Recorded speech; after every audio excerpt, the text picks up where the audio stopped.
자, 세 번째로 우리가 지금 이제 공부해 볼 내용이, 자, 현대 방언 운동가들은 열심히 소원하고 연습하고 또 방언을 위해서 준비기도 운동하고 그리고 방언 잘하는 전문가들의 그리고 전문 프로그램을 통해서 방언을 얻을 수 있다고 지금 가르치고 있습니다. 대표적인 사람이 바로 하늘의 언어 전야인 김우현 감독이죠. 그분의 책을 보면 이렇게 뭐 이분이 가는 데마다 막 터져요, 막 터져 이렇게. 예, 그래서 지금부터 10분 동안 간절하게 방언할 것입니다. 창자가 꼬이도록 해야 됩니다, 여러분.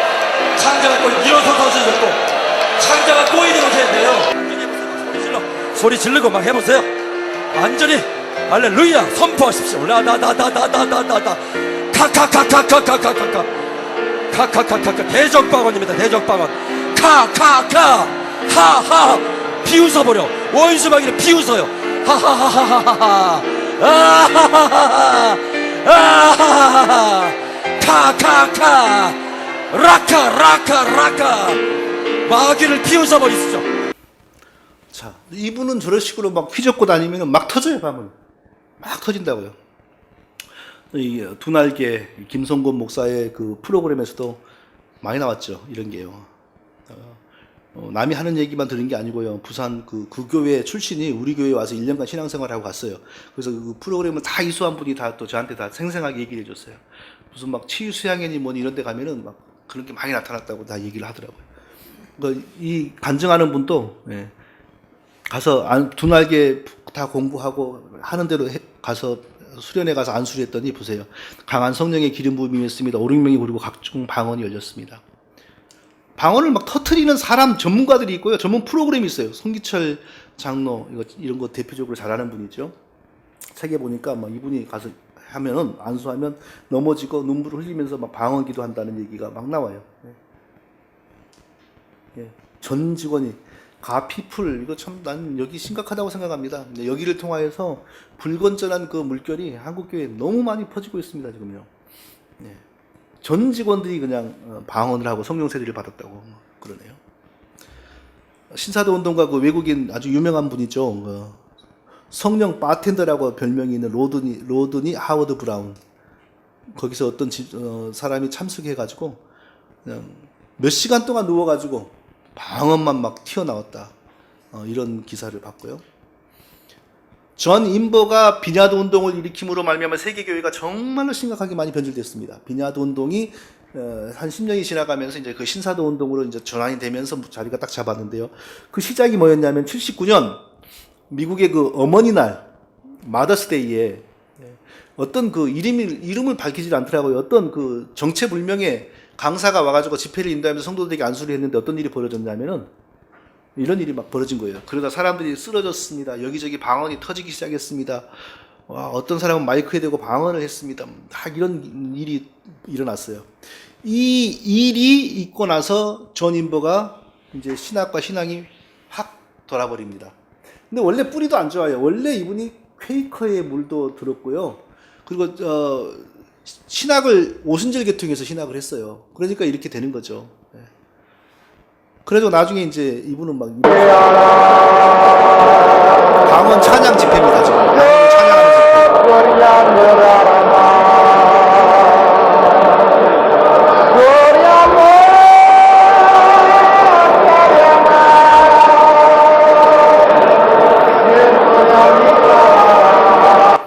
완전히 이제 이렇게 돌아갔죠. 97년에 이분은 뇌종양으로 사망하셨고요. 그렇지만 그 흔적이 지금 세계교회에 너무 많이 지금 퍼져버렸어요. 또 이분은 굉장히 정말 학력이 좋고 서울대 나오고 하버드에서 박사를 했죠, 이분이. 그리고 또 어려운 선교지에 가서 선교를 한다 그러니까 한국 사람들이 그냥 너무 좋게 봤지 않습니까, 이분을. 근데 이분도 이런 데 이렇게 빠지더라고요. 이제 이분 자신도 그렇지만 그분의 아내가 어느 날 새벽에 그냥 갑자기 혀가 돌아가고 막 턱이 돌아가면서 뭐 그런 일이 벌어졌어요. 그래서 김우현 감독에게 상담을 했대요. 김우현 감독인가 다른 사람에게 상담을 했는데 뭐라고 답변이 나왔냐? 방언을 하려면 쓰지 않던 턱 근육이 돌아가야만 하나님이 방언을 요청하게 할 수 있으므로 일종의 입 스트레치다. 이렇게 이제 진단이 나왔어요. 아까 말씀드린 것처럼 성경에 어디 하나님이 어떤 사람에게 방언 주기 위해서 미리 그냥 입을 돌리고 턱을 비틀고 뭐 그런 게 어디 있어요. 짐승도 하나님이 방언 은사 주시면 바로 유창한 그냥 인간의 언어를 바로 해버리는데. 네.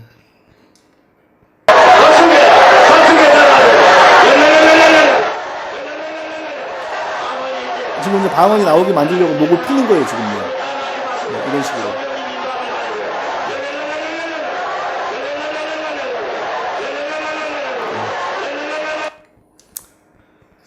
그러나 성경은 결코 방언하기 위해서 연습을 한다거나 전문가의 도움을 받는다거나 또 모든 사람이 방언을 사모하라고도 결코 말하지 않습니다. 예, 성경은 다 병 고치는 은사하겠느냐, 다 방언을 말하는 자이겠느냐, 하나님이 필요한 사람에게만 하나님의 뜻대로 주신다는 거죠. 그리고 또 어떤 사람에게는 성령께서 뭐 지식의 은사, 어떤 사람에게는 병 고치는 은사, 어떤 사람에게는 방언의 은사, 어떤 사람은 방언을 통역하는 은사, 하나님이 뜻하시는 대로 소수에게 필요한 걸 주시지 이렇게 모든 사람에게 방언을 주시고 모든 사람이 방언을 사모하라고는 절대 성경은 말씀하지 않습니다. 예. 하나님이 나귀에게 구약 성경에서 히브리 말 방언 주셨을 때 여호와께서 나귀의 입을 여시니 발람에게 나귀가 뭐라고 그럽니까? 내가 당신에게 무엇을 하였기에 나를 이같이 3번을 때리느냐 그랬어요. 여기서 나귀가 뭐 이렇게 하지 않습니다. 하나님이 짐승에게도 방언 주시면 이렇게 그냥 또렷하게 바로 해버립니다. 그러니까 발람이 나귀에게 네가 내 말을 안 들으니까 내가 때리는 거 아니냐, 내 손에 칼이 있었으면 내가 너를 죽였을 것이다. 그러니까 나귀가 뭐라 그럽니까? 내가 지금까지 오늘날까지 당신의 일생 동안 내가 당신을 태우고 다녔는데 언제 오늘같이 내가 이렇게 말하면서 덤빈 적이 있느냐 이래요. 얼마나 말을 잘합니까? 예, 뭐 방언을 하기 위해서 뭐 하면서 뭐 턱이 돌고 연습하고 이거 전부 거짓말이에요. 이런 걸 보면 완전히 현대 방언이 얼마나 이거 우습고 거짓된 것인지 알 수 있죠. 근데 자, 네 번째, 방언 기도뿐 아니라 방언 찬양까지 이제 대중화되고 있습니다. 우주 만물아 하나님을 찬양하라. 생명 있는 것들아 하나님을 찬양하라.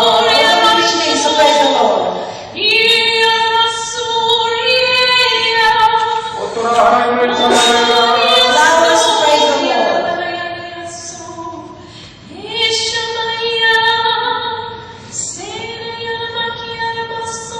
하나님의 의해서 주임받은 모든 자들 하나님을 찬양할지어다. Creatures that created by God, praise the Lord. Yes, Lord, we praise you, give you glory, Lord. 하나님은 모든 민족을 볼 것입니다. Praise you, Lord God. You are worthy to receive glory and honor and power and strength. 하나님은 모든 문제에 이르시고 방언으로 찬양하면 여기서 통역을 하더라고요. 제가 이제 이 내용을 준비하면서 많이 도움이 됐던 책 중에 하나는 하늘의 언어, 방언이라는 책인데, 비슷한 제목들이 많아요. 또 엉뚱한 책, 보면 안 돼요. 김동수 교수가 쓴 책이 있습니다. 그 책을 많이 제가 또 부분적으로 동의도 하고, 인정을 합니다. 근데 이제 그분의 그 책을 오늘 쭉 앉아서 읽다 보니까 이 방언 문제에 대해서 아주 주관적이지도 않고 객관적으로 성경에 기초해서 설명을 잘 했다라는 판단이 듭니다. 제가 왜 이 영상을 왜 보여드리냐면 이런 유명한 목사님들이 방언을 인정을 해요. 방언을 인정하면서 성도들에게 뭘 소개했냐면은 김동수 교수라고 하는 분이 쓴 방언에 대한 책이 있는데 참 좋은 책이다 이라고 소개를 했어요. 자, 제가 이 내용 방언에 대한 설교를 준비하면서 많이 도움되었던 책은 하늘의 언어라는 책인데 대체적으로 주관적이지 않고 객관적으로 성경을 기초로 잘 설명을 했다라고 판단이 듭니다. 이렇게 소개를 했습니다. 근데 그 책의 저자는 어떤 사람이냐, 어떤 일을 하는 사람이냐? 일단 다이어트 방언으로 기도하겠습니다.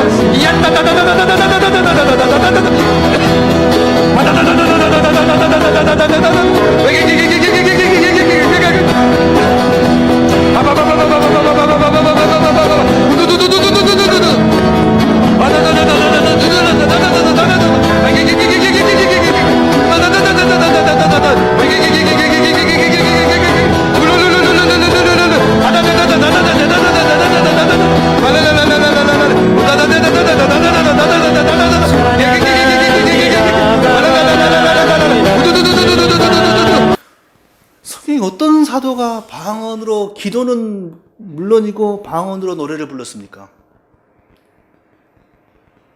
어떤 사도도 방언으로 노래 부르라고 한 적이 없습니다.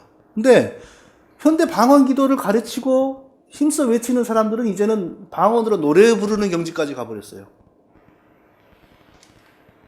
근데요, 제가 그 아주사 부흥을 연구를 하면서 발견한 것은요, 이런 방언으로 노래를 부르는 현상이 오순절 운동이 시작되면서부터 이미 시작이 되었더라고요. 현대에 생겨난 게 아닙니다. 1906년 아주사 부흥이라고 우리가 거창하게 배운 그건 완전히 거진영의 역사였어요. 근데 이미 그때부터 이런 방언으로 노래 부르는 게 시작이 되었어요. 자, 그때 당시 아주사 부흥의 현장에 있었던 존 레이크라고 하는 사람이 쓴 하나님과의 모험이라고 하는 책에 보면 아주사 부흥의 특징이 뭐냐? 천사의 합창단이다. 몇몇 사람 또는 한 20명 정도가 알지 못한 방언으로 노래했다. 아까 잔 인버가 그 방언 찬양 집회하는 거 보셨죠? 그냥 각자 뭐 사전에 연습도 안 했는데 각자 화음을 맞춰서 하잖아요. 사람 보기 근사하죠? 그럼 성경에 그런 게 어디가 있냐고요.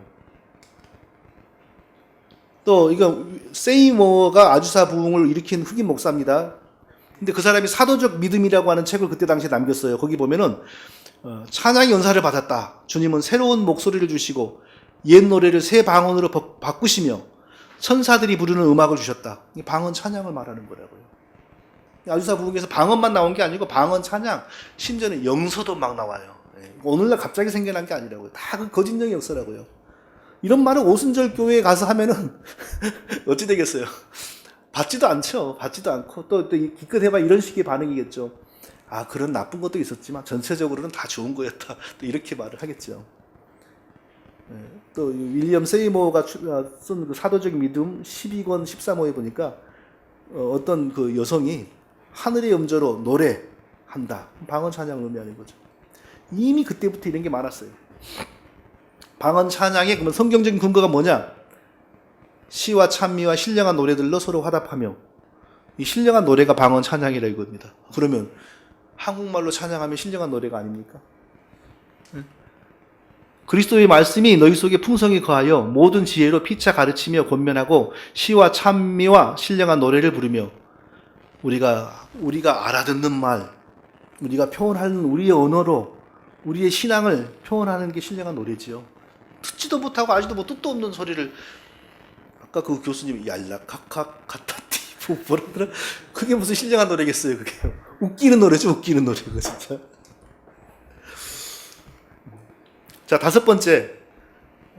그래도 좀 빨리 나가네요. 지금 전체 128개 슬라이드 중에서 지금 57번에 와 있으니까. 자, 성경의 방언이 이방인들의 실제 언어였다라는 사실이 의미하는 것. 좀 아까 언급했는데 조금 더 자세하게 살펴보겠습니다. 성경의 방언은 분명히 당시 외국말이었습니다. 천상의 언어로 기도하는 게 아니었습니다. 이렇게 많은 방언에 대한 그 성경의 문장들은 한결같이 방언을 말한다고 합니다. 언어를 말한다고 합니다. 한 번도 기도를 한다라고 표현하지 않습니다. 바울은 고린도 교회도 분명히 방언을 외국어라고 가르쳤습니다. 아까 제가 언급했죠. 율법에 기록된 바 하면서 이사야의 말씀을 고린도 교회에 그대로 갖고 들어왔어요. 그러니까 외국말하는 군대가 이스라엘을 심판하는 것처럼 신약시대에 들어와서는 하나님이 이방인들의 언어를 사용하여 복음을 설명하는 방언을 주심으로 이스라엘 백성들이 영적으로 심판은 되었고 대신에 이스라엘 백성들 자리에 믿는 이방인들이 픽업되었다. 이게 방언의 심판으로서 가장 그 중요한 의미입니다. 이걸 놓치면은 이제 왜 그런 방언이 나왔다가 사라졌냐? 오늘날 이방인과 유대인이 한 몸이 된 교회가 출현해버렸으니까 방언의 기능이 끝나버린 거죠. 이걸 분명히 붙들어야 방언이 사라진 이유로죠. 방언이 사라진 이유 크게 두 가지입니다. 첫째, 성경이 완성되었으므로 계시를 보충하거나 설명할 일이 없단 말이에요. 방언이 주어지면 반드시 방언 통역이 있었는데 방언 통역은 그 자체가 예언입니다. 그러니까 기록된 성경의 말씀을 보충하는 보충적 계시가 바로 방언과 방언 통역을 통해 나온 거예요. 그러니까 방언이 나온다는 건 굉장한 거죠. 지금 만일에 방언이 나온다면 하나님의 보충적인 계시가 나오는 거예요. 그러니까 우리가 그걸 귀담아 들어야 되죠. 고통으로 귀담아 듣는 게 아니라 하나님 귀한 말씀 주셔서 감사합니다 하면서 정신을 바짝 차리고 들어야 되죠. 그 다음에 어떤 문제가 벌어져요? 성경이 완성되고 난 이후에 계시가 또 와. 그러면 그 말씀은 어디로 가야 돼? 성경 어디에 들어가야 돼요? 그러면 2016년 성경 부록을 만들어야죠. 심각한 거예요. 오늘날에 방언과 방언 통역이 있다는 것은 굉장한 문제라 엄청난 문제라고요. 그러니까 설명했죠. 이사야가 외국말하는 군대를 통하여 이스라엘을 심판할 것을 예언한 내용을 신약 시대로 끌고 들어오는 거예요. 그래서 불신앙하는 유대인들을 하나님이 버리시고 믿는 이방인들로 그 자리를 채웠다.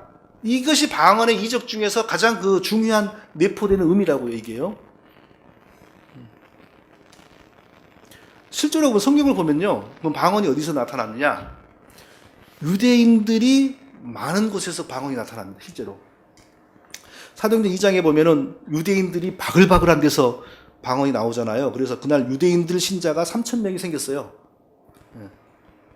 근데 거기 사도행전 2장의 본문에 야, 하나님은 우리를 버리고 이방인을 택하셨구나 이런 직접적인 내용은 없지만 추론할 수 있는 겁니다.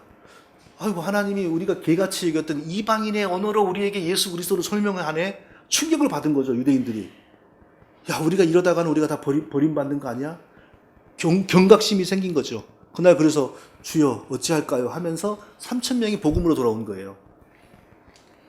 사도행전 2장도 고넬 과정에서 방언이 나타났는데 그것을 주의 깊게 본 사람은 누굽니까? 베드로와 예루살렘을 교회를 대표하는 서너 명의 사람들이 주의 깊게 본 겁니다. 그 방언을. 유대인들이. 그리고 그 유대인들이 유대인들 중심의 종교회의장에 가가지고 설명을 했어요. 그래서 이 방언이 어떤 결실이 맺었냐 하면은 이방인도 하나님이 자기 백성 삼았으니까 이방인들에게 복음 전해야 된다, 지금부터.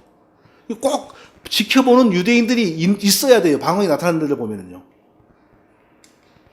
사도행전 8장에서 사마리아 전도에서 믿는 사람이 많이 나왔잖아요. 근데 여기서는 방언이 안 나와. 우리가 추론할 수 있죠.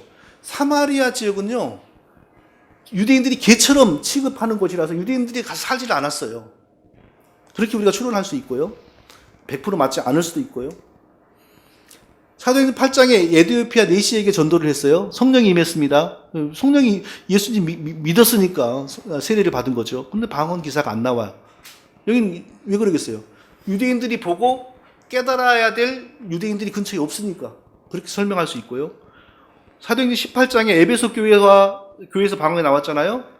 제가 설명한 것처럼 에베소 지역에도 이미 유대인들의 강력한 회당이 있었고 그들도 이방인 백그라운드에서 그리고 동시에 세례 요한의 부족한 복음 백그라운드에 있었던 그들이 하나님의 복음으로 완전하게 전향했다라는 것을 증명하는 차원에서 방언이 나왔던 겁니다.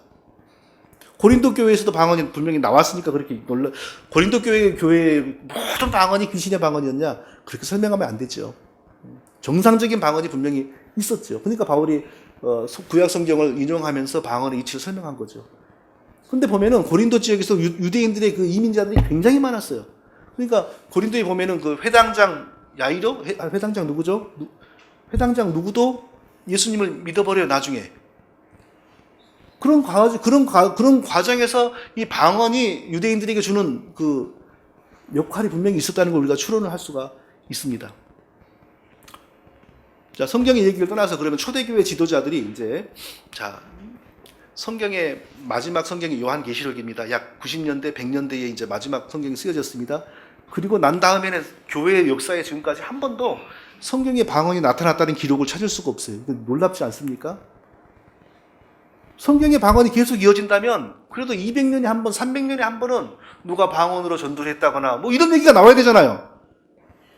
고린도 서를 끝으로 1900년 초 거짓 방언, 아드사 부흥의 거짓 방언이 나올 때까지 한 번도 성경의 방언이 또 나타났다는 얘기를 찾을 수가 없어요. 이건 너무나 신기하지 않은, 놀라운 일 아닙니까? 초대교회 지도자들은 다 어떤 방식으로 방언을 이해했냐면요. 이레네우스라고 하는 그 순교자, 그리고 신학자였죠, 초대교회에. 제가 어떻게 이레네우스 책을 제가 구해서 볼 수가 있겠습니까? 저는 못하죠. 그런데 그 클라우디 갑자기 이름이 생각나는데 유명한 그 신학자 있습니다, 미국에. 그 사람 책을 보니까 이런 얘기가 언급이 되더라고요. 이레네우스 책에도 보면 이전에 방언하고 예언하는 사람들이 교회에 있었다라는 언급이 있답니다. 근데 중요한 것은 이레네우스가 지금 교회에 있다 그렇게 말하는 게 아니라 이전에, 그러니까 벌써 100년 150년경에 이제 살았던 사람이잖아요. 근데 그때 이미 이레네우스는 당시 교회의 아주 중심에 있었던 사람이에요. 근데 그 사람이 쓴 책에 지금 방언이 있다, 예언이 있다 이렇게 언급되는 게 아니라 이전에 교회에 방언과 예언이 있었다. 이렇게 언급이 된단 말이에요. 그러니까 이걸 볼 때 이미 150년경에 교회에서 방언하는 사람들이 거의 없었다는 걸 우리가 짐작할 수 있습니다. 설교가 유명한 초대교회 설교가였죠. 요한 크리소스톰. 이분이 고린도전서 설교를 하면서 뭐라고 말했냐면은 유대인들에게 의미가 있었던 이방인들의 실제 언어였던 성경의 방언은 이미 사라졌고 더 이상 나타나지 않는다. 자, 보세요. 아까 제가 방언은 유대인들에게 심판의 표적이라 그랬잖아요. 그게 후대의 신학자들이 짜맞춘 게 아니고 특히 그걸 얘기한 신학자들은 다 개혁주의 신학자들입니다. 그걸 후대의 신학자들이 짜맞춘 게 아니고 이미 초대교회 사람들이 방언을 그렇게 이해하고 있었어요. 유대인들에게 의미가 있었던, 그러니까 유대인들에게 믿지 않은 너희들을 하나님이 버리시고 믿는 이방인들을 하나님 백성 삼았다. 이 경고에 초대교회 지도자들이 이미 이렇게 해석을 하고 있었던 거예요. 지금은 사라졌고 나타나지 않는다. 어거스틴. 요즘에 말이 많죠. 요즘에 말이 많아요, 어거스틴. 근데 이분도 방언에 대해서 고린도 전서를 강의하면서 뭐라 그랬냐? 유대인들에게 특별한 의미가 있었고 실제 외국어였던 성경의 방언은 사라졌고 더 이상 나타나지 않고 있다. 성경에서 나타나는 방언은 50년대경 쓰여진 고린도 전서가 마지막인데 그 이후에는 성경 한 번도 방언이 나타나지 않습니다. 50년대에 쓰여진 로마서에서 은사의 목록을 보면 이미 거기서 방언이 등장을 하지 않아요. 그게 우연일까? 아니면 그 교회의 현실을 반영하는 거였을까? 잘은 모르겠지만 저는 어느 정도 교회 현실이 반영됐을 거라고 생각해요. 고린도 전서를 쓸 때까지만 하더라도 방언은 중요한 문제였고 방언은 교회에서 나타나는 거였던 것 같아요. 근데 바울이 로마서를 쓸 때는 은사 목록을 쓸 때 방언이 등장하지 않아요. 근데 바울은 이미 이 방언의 은사의 목적과 기능이 거의 다 이루어져 가고 있다는 걸 느낀 것 같아요. 추론입니다. 제 추론.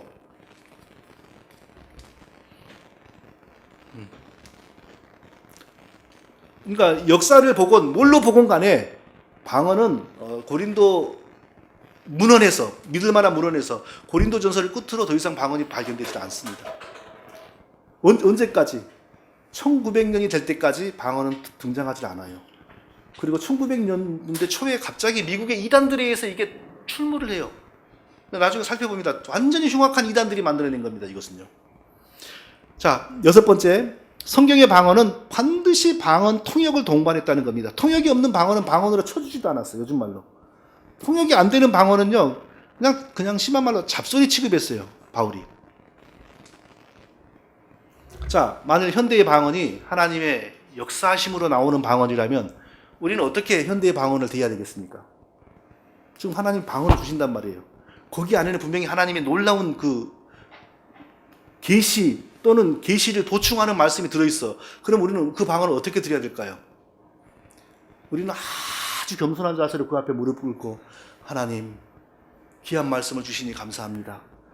우리들이 경청하고 순종하겠습니다. 이런 자세를 가져야 돼요.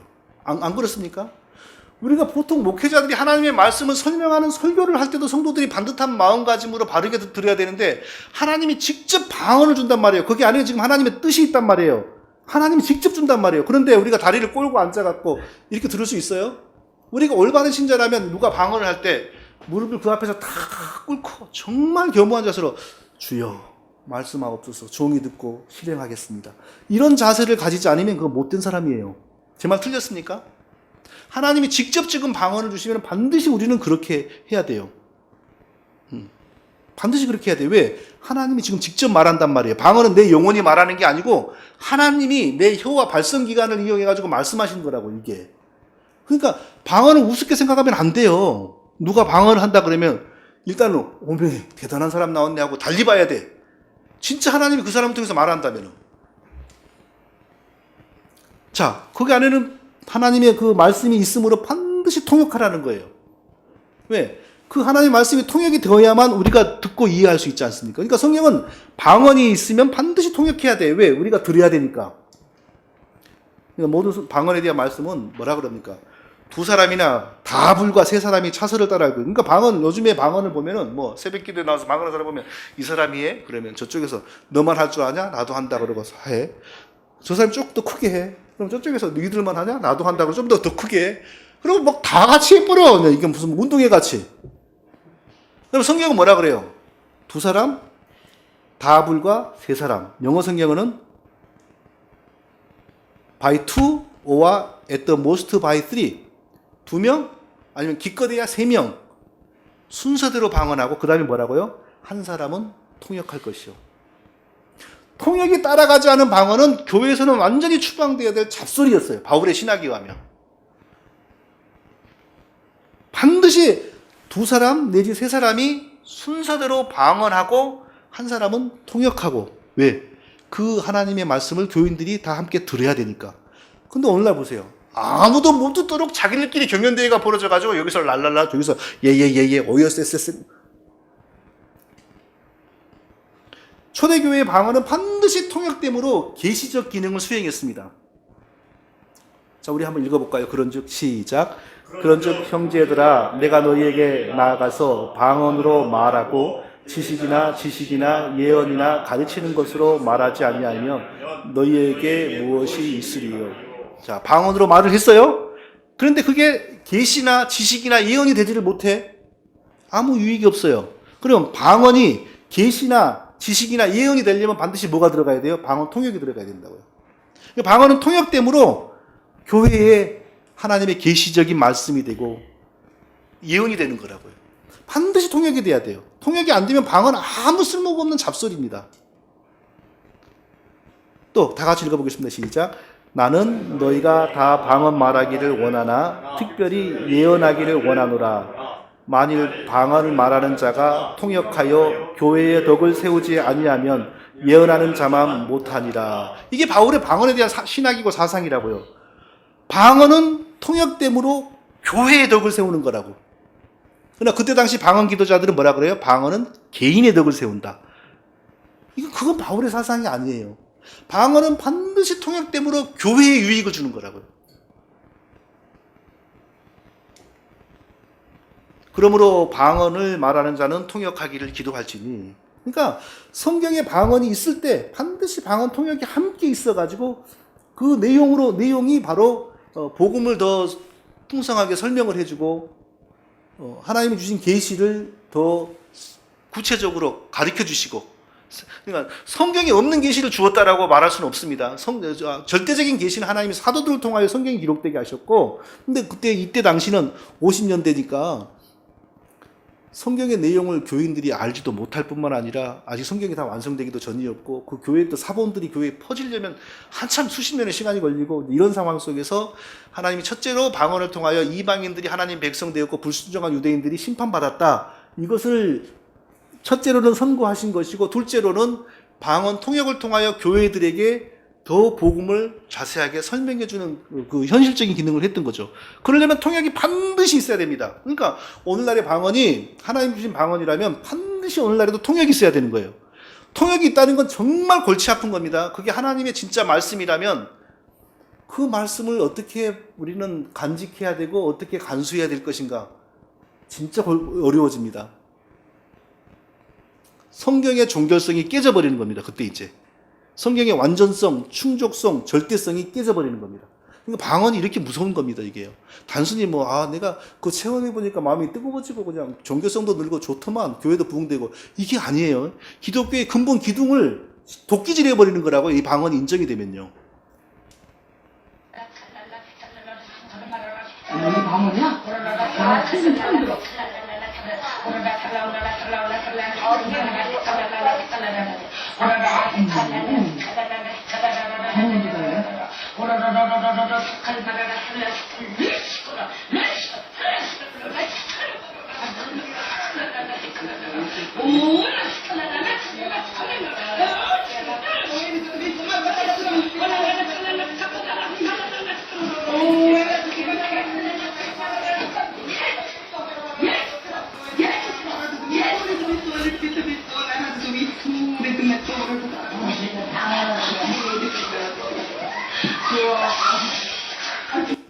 자, 이게 진짜 하나님 주신 방언이라면 앞에서 사람들이 희죽거리고 이렇게 될 수가 없는 거예요. 하나님이 지금 말씀하면요, 사람은 기가 죽어버려요, 그 앞에서.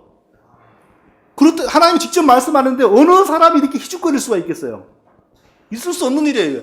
완전히 현대의 이 거짓 귀신 노름이라고 얘기해요. 이렇게 하나님이 말씀하시는데 어떻게 사람이 오면 저게 방언이에요. 방언도 할 줄 아네. 어떻게 이런 방언이, 이게 나올 수가 있냐고요. 결코 성경은 이렇게 아무도 알아듣지 못하는데 어로랄랄랄랄라 오이씨 뭐 이런 방언을 하라고 한 적이 없어요, 성경은요. 네? 한 사람이건 두 사람이건 세 사람이건 방언을 하면, 또 성경은 보면은요, 문맥을 보면 절대 그 자신이 통역하는 게 아니라 다른 사람이 통역하게 되어 있습니다. 그리고 통역하는 사람이 없으면 어떡하라고요? 교회에서는 잠잠하고 자기와 및 하나님께 말할 것이요. 또 이랬더니 거 봐라, 통역이 없으면 교회에서는 하지 말고 집에 가서 조용히 하면 되라고 했지 않냐고. 그럼 상식으로 생각해야죠. 바울의 사상이 이런 사상이냐고요. 통역이 없으면 아예 하지 말라는 뜻이지, 그게 집에 가고 혼자 하고 하나님께 해라 그러면은 하나님이 방언을 주셨는데 그 방언을 하나님께로 또 해놓으면 못 주겠다는 거예요. 그거 지금 계속 어떤 페이스북에서 어떤 사람이 이게 우기더라고, 나한테. 응? 자, 여러 사람이 있는 데서 하는 게 문제지 이렇게 자기하고 하나님에게만 하는 게 뭐가 문제냐 그러길래 제가 좀 화가 나가지고 짐승상대하는 것 같습니다만 더 이상 말 못하겠습니다. 하나님이 주신 방언을 하나님에게 하는 게 도대체 무슨 의미가 있습니까?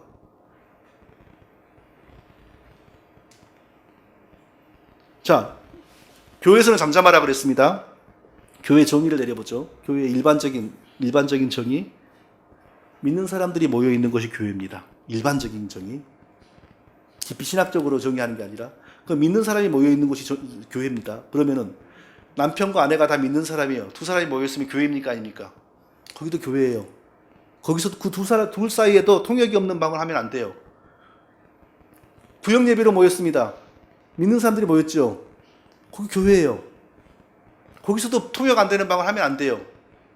이렇게 분명하게 교회를 적용했을 때 통역 없는 방언을 할 수 있는 데가 어디예요? 딱 한 군데예요. 화장실에 가서 자기 혼자 입을 뒤집어 쓰고 자기 잘 믿는 자식도 들으면 안 되고 아무도 없는 데 가서. 자, 교회의 신학적인 좀 더 엄격한 정의, 말씀이 선포되고 세리와 성찬이 이루어지고 권정이 시행되는 게 교회입니다. 공예배를 의미하는 거죠. 여기 더욱도 안 되는 거죠. 그러니까 이 말씀을 통해서 바울이 의미하는 것은 통역이 없는 방언은 어디서든지 하지 말라는 것이지, 혼자 한다거나 하나님께 해서 좋다는 건 절대 아닙니다.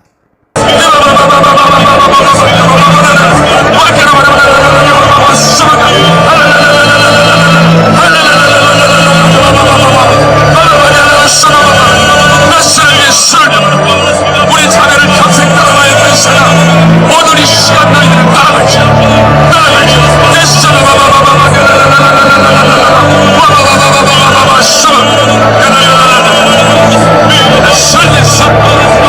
우리 자녀 머리부터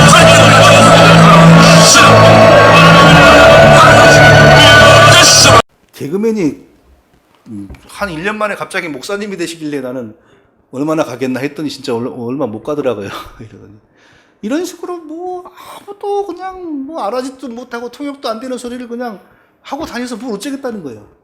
주여를 창하신 후에 시작하겠습니다. 주여!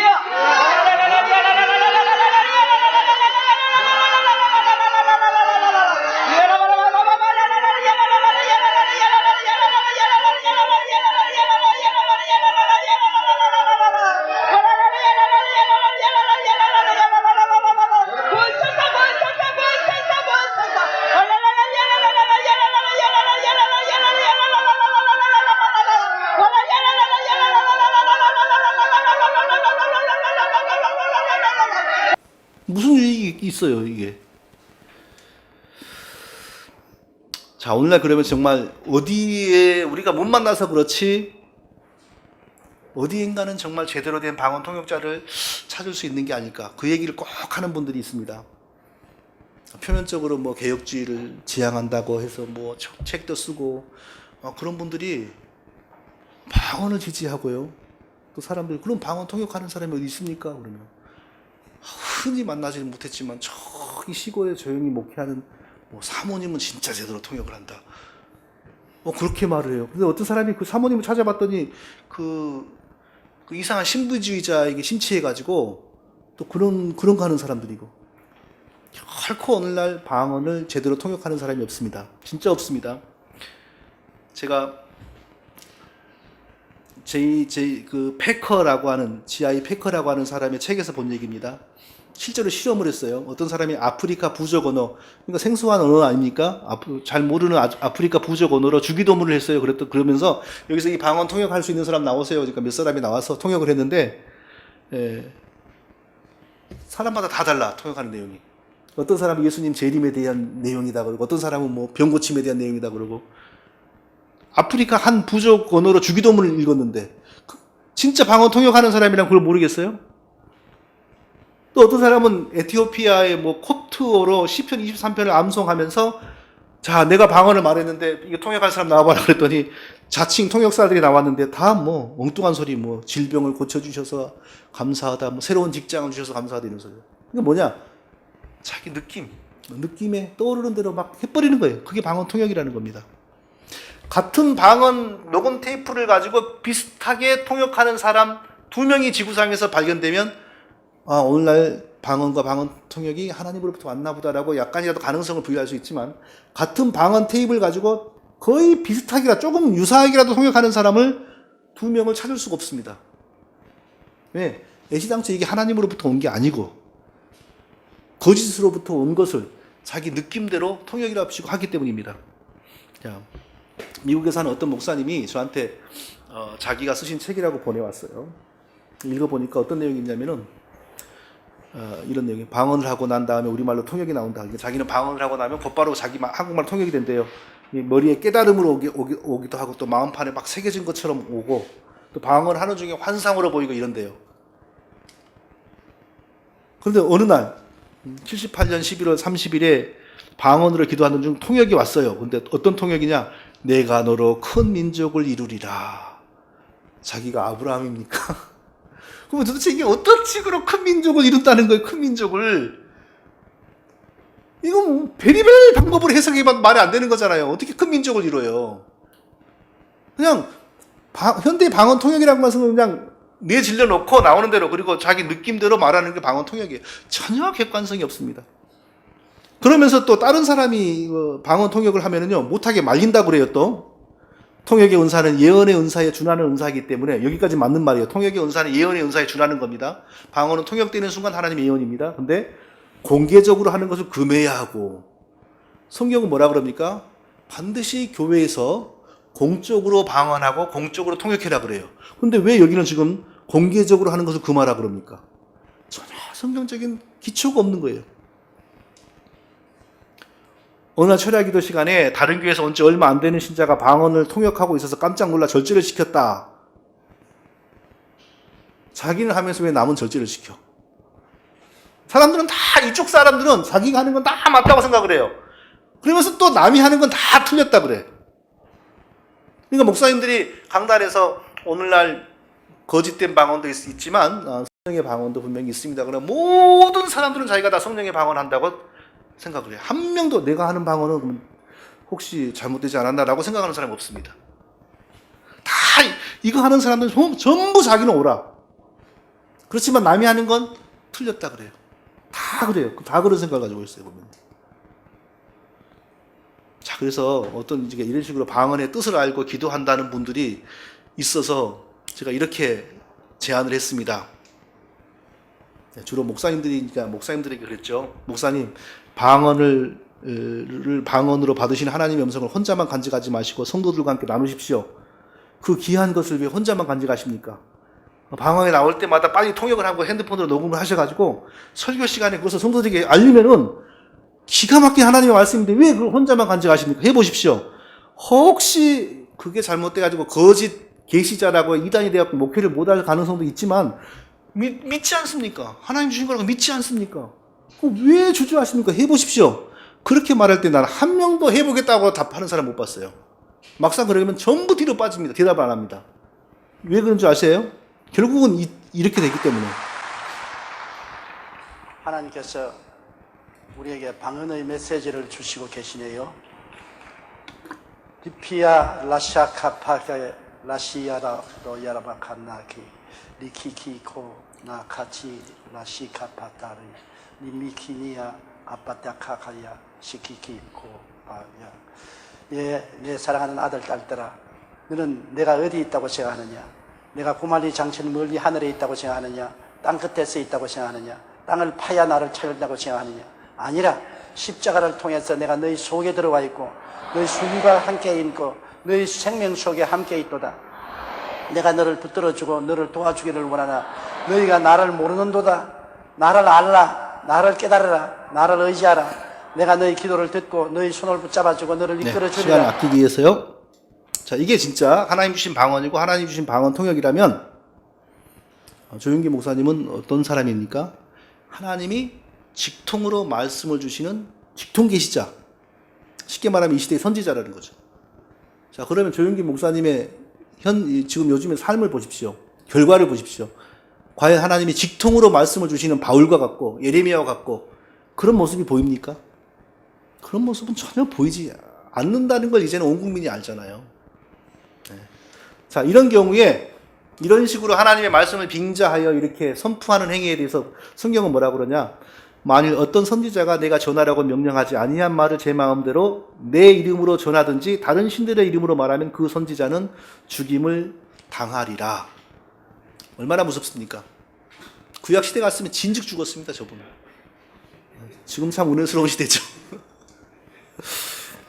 만일 선지자가 있어 여호와의 이름으로 말한 일에 증언도 없고 성취함도 없으면 이는 여호와께서 말씀하신 것이 아니요 그 선지자가 제 마음대로 한 말이니 너는 그를 두려워하지 말라. 이게 하나님의 말씀입니다. 자, 방언과 오늘날의 방언과 방언 통역이 전혀 하나님과는 무관한 것이라는 사실을 우리가 알았다면 우리가 막을 수 있었던 엄청난 비극이 있었죠. 1992년 10월인가 11월인가 예수님 재림한다는 그 소동, 다가올 미래를 대비하라, 다미선교회. 자, 이 사람들이 이 파동을 일으켰을 때 신학자들과 목회자들이 기껏 했던 말이 뭐냐? 예수님이 언제 오신다는 것은 아무도 알 수 없는 것이다. 이 논리로만 방어를 했어요. 그때 당시에. 저도 초신자였기 때문에 그때 저도 그때 다가올 미래를 대비하라 이런 책을 하나 사봤던 기억이 나요. 근데 이건 몰랐으니까. 근데 그때 당시 기껏 해봐야 총신대 어떤 교수하고도 인터뷰를 하고 MBC에 나왔던 것을 봤던 적이 있어요. 근데 기껏 해봐야 방어하는 논리가 예수님이 언제 재림하신다는 것은 성경에서는 말하지 않는 내용이므로 우리가 믿을 수 없다. 이게 주된 논리였어요. 근데 오늘날 만약에 저 같은 사람이 그때 있어가지고 현대의 방언과 현대의 방언 통역은 하나님과는 아무런 관련이 없는 것입니다. 이것을 강하게 밀고 나갔다면 이거 깨졌다고요. 왜냐하면 이 다미선교회는 뭐에 근거했냐? 전부 당시 중학생, 국민학생들이 방언을 하고 방언 통역을 해가지고 예수님이 언제 온다는 걸 받았다고요. 이게 책이나 보면은 전부 방언과 방언 통역 내용이라고. 근데 그때 당시 그 어떤 목회자나 어떤 신학자들도 현대의 방언과 현대의 방언 통역은 하나님과 아무 상관이 없는 장난질이고 느낌 그런 거라는 것을 강하게 외치지를 못하더라고. 그저 논리가 예수님이 언제 오신다는 것은 아무도 알 수 없는 것이다. 이 논리가 전부였다고요. 근데 그때 당시에 방언과 방언 통역의 허구성을 확신하는 분들이 강력하게 오늘날의 방언과 오늘날의 방언 통역은 전혀 하나님의 진리와는 무관한 것이라는 걸 강하게 외쳤으면 이 국민학생, 초등학생, 중학생들이 방언과 방언 통역을 통하여 나타내는 이 계시가 얼마나 거짓된 것이었는지를 그때 당시 이미 많이 막았을 거라고요. 근데 그때 당시 그런 논리가 나오지를 않았어요. 돌이켜보니까. 그래가지고 10월 달에 예수님 온다고 하얀 옷 입고 온 나라가 난리가 나버렸잖아요. 근데 예수님 안 왔어. 어떤 박용규 교수님의 논문을 보니까 한국 교회가 언제부터 대사회적인 신임도가 급하락했냐? 다미선교회 사건이 그 출발이었답니다. 마귀가 거짓 방언을 통해 가지고 한국 교회를 그때 이미 한번 꺾어버린 거예요.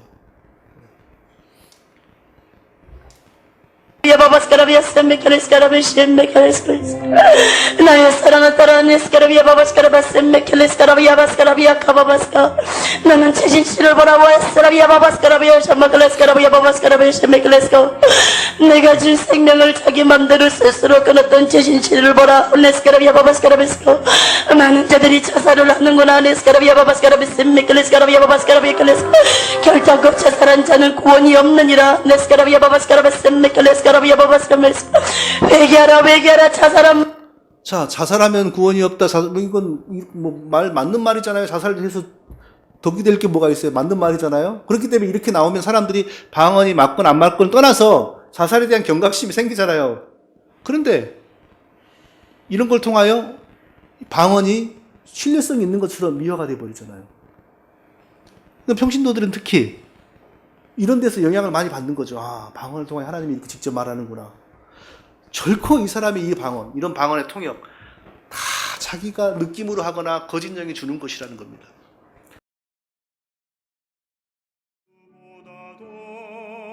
귀한 것은 없네 이 세상 행복과 바꿀 수 없네 유혹과 핍박이 몰려와도 주